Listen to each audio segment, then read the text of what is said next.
മുത്തശ്ശിന്ന് വിളിക്കുമ്പോ 100 നാവായിരുന്നില്ലേ എന്റെ സുധിമോനെ? അതൊക്കെ അമ്മ മറന്നു അല്ലേ? പാർവതി, നിന്റെ മകന്റെ താലി കഴുത്തി വീണു പോയതുകൊണ്ട് മാത്രം തോരാ കണ്ണീരുമായിട്ട് കഴിയുന്ന ഒരു പെങ്കൊച്ചുണ്ട്.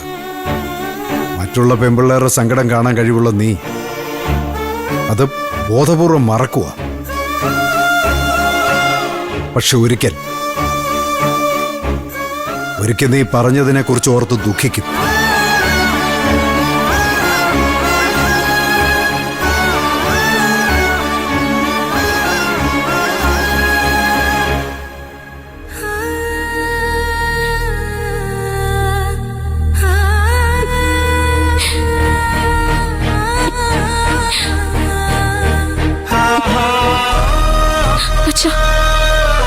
മോളൊന്നും പറയണ്ട, അച്ഛൻ പോയിട്ട് വരട്ടെ.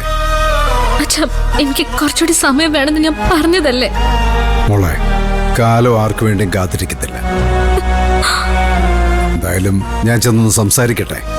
മോള് നിത്യമോടെ എടുത്ത് പോയിരിക്കേ. അച്ഛാ വേണ്ട, പ്ലീസ്.